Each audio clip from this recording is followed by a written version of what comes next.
Hello and welcome to my first ever top 10 video game list. With 2017 fast coming to a close, I just wanted to revisit some of the games over the year that have really either given me the most enjoyment or just had a big impact. So I'm going to go ahead and start off with some honourable mentions here. These are some of the titles this year that for whatever reason I just didn't get around to playing them enough, or at all, actually in the case of Wolfenstein 2, which is currently sat on my shelf staring at me longingly, begging for the plastic wrap to be removed. But that will happen soon enough, I promise BJ, I promise. Games like Super Mario Odyssey, Neo, South Park and Xenoblade Chronicles 2 sadly didn't get enough time devoted to them as I would have liked, so I couldn't really justify a place on the list for any of them, but having said that, from what I have played, I have really enjoyed so far, and I can't wait to carry on in the new year. Right, starting off the list at number 10 is Hellblade: Senua's Sacrifice, a game I actually did a full Let's Play on during the year after its release. Not a particularly comfortable game, or even fun. That's not the right word for it. But it's one that had a considerable impact on me with its focus on psychosis and how it affects the titular Senua on a journey through a hellish Norse landscape. Definitely not for everyone, but I found it to be a pretty powerful experience and one I'm glad I undertook. I never quite realized how beautiful this world is. At number 9, we have NieR Automata, or NieR Automata, NieR Tomato, I don't know how you say it, but I could make up tons of reasons why I enjoyed the game, from the frenetic combat to the unique post-apocalyptic world, or even the touching story of 2B and her fellow androids. But really, it's on this list purely for having the best ladder climbing in a video game since MGS3.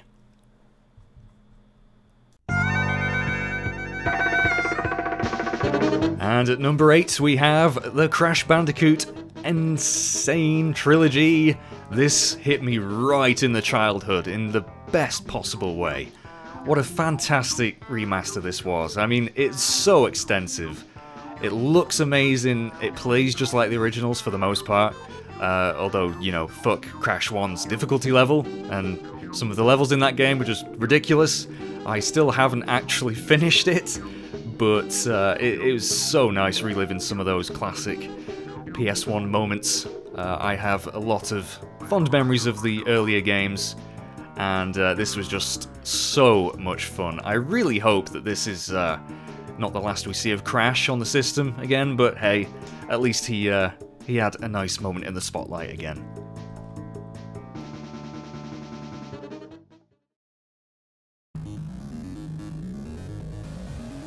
At number 7 we have Yakuza Kiwami, the remake of the first Yakuza game, a series I have never played.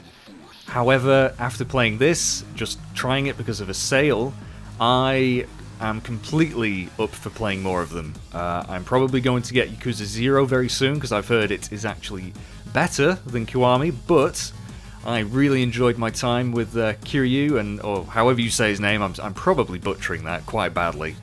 It was I didn't realise how wacky the humour was in it, and how great the martial arts, combat, and just running around, you know, doing crazy side quests for people, playing arcade games, and oh my god, Majima is a bloody nutter. I love him to bits, but I really, really can't wait to play more Yakuza.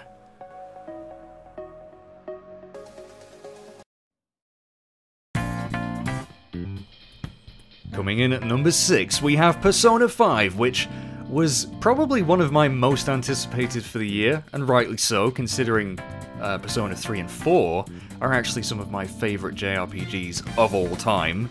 Persona 5 did not disappoint in any way, although I'm sad to say I haven't actually finished it yet as of this recording, although I have spent a good 60 hours plus running around Tokyo, delving into mind palaces and collecting personas. It is such an amazing JRPG, so stylish, and turn-based combat is not dead, so yay for that.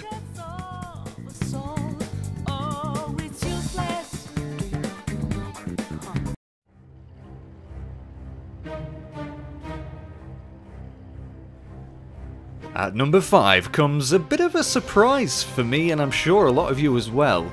Sniper Elite 4. This came out of nowhere completely. I just bought it on a whim, and I can't quite believe how much fun I had with it. This slow-mo testicle popping simulator. I've heard mixed things of the previous games, and it certainly didn't help the fact that Sniper Elite 3 has pretty much been on sale every single day since its release on the PSN store. But man, it was such a tight stealth game. I can't quite believe how satisfying this was to play, and some of the best kills this side of a John Wick nightclub, I swear to God.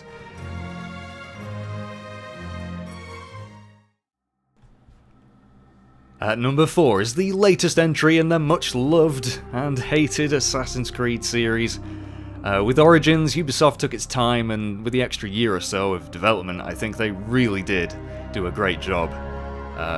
It's sort of a return to form in my mind. Even though I've enjoyed most Assassin's Creed games, I'm kind of a fanboy. This one especially, it just did everything right for me. The characters were great, the story was actually good for once, I know, right?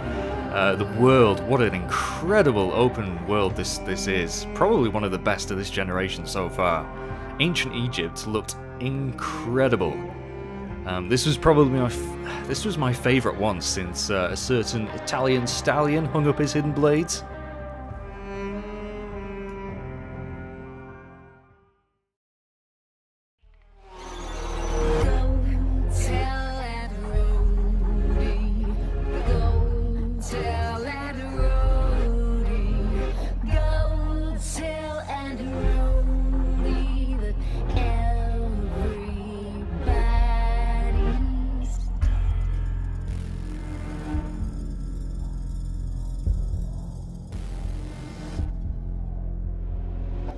Okay, number 3 goes to a game I have played through and completed more times than any other title this year. Resident Evil 7 isn't the longest of games, which probably helped that, but still, I didn't expect to love it as much as I did.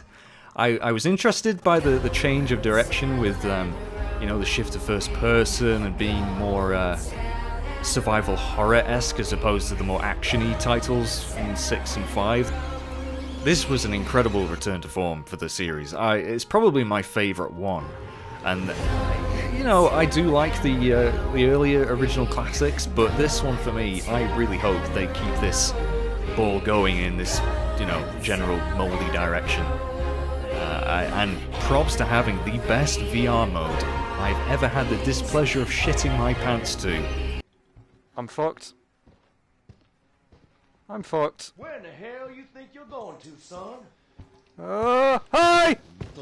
Bye, ow! Dinner was done? Okay, I'm gone. I'm gone. I'm so very gone.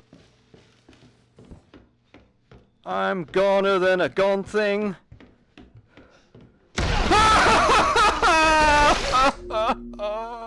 It's just a fantastic game, and I've been enjoying the DLCs massively too. So yeah, thumbs up from me. What a game.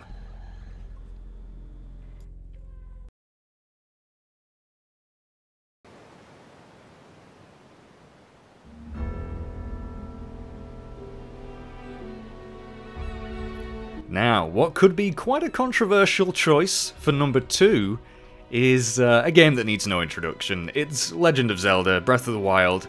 Holy crap, it is the sole reason my Switch saw over 100 hours of playtime over the year since its release back in March, was it? There's nothing worth saying that hasn't already been said about this game. It is incredible, probably my favourite open world, maybe ever. It's so organic. I can't quite remember the last time a game really just let you loose on a world and just expected you to figure things out on your own. It was a really nice change of pace, and especially for the series as a whole. I have no idea how the hell they're going to top this. I mean, where the hell do you go from Breath of the Wild? How do you improve upon this? It boggles my mind.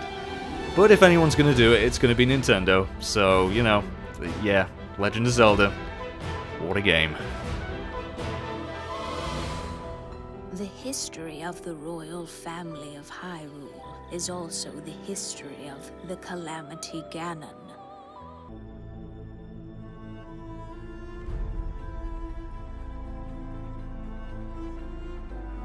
And finally, the coveted #1 spot on my list of the best games of 2017 goes to Horizon Zero Dawn. I cannot think of a better game this year than this, because I spent so many hours running through this luscious open world with Aloy, one of my favourite game characters of all time now. Robot fucking dinosaurs, guys. I mean, come on. Some of the most smoothest, inventive combat I've ever played. Gorgeous visuals, captivating story. I mean, oh my god, Guerrilla really did step out of their comfort zone and deliver on one hell of an experience. I mean, probably the last great IP was Bloodborne for me on the PS4, and Horizon Zero Dawn dethrones it, absolutely, in my mind. Even though I love Bloodborne, this was such a nice surprise, because there's a lot of hype with games like this, and it looked stunning from the videos and the gameplay trailers, but finally playing it and seeing just how fantastic it actually was such a relief. Definitely my top game of the year, and I can't wait to carry on playing the DLC, which I've started. So, there you go.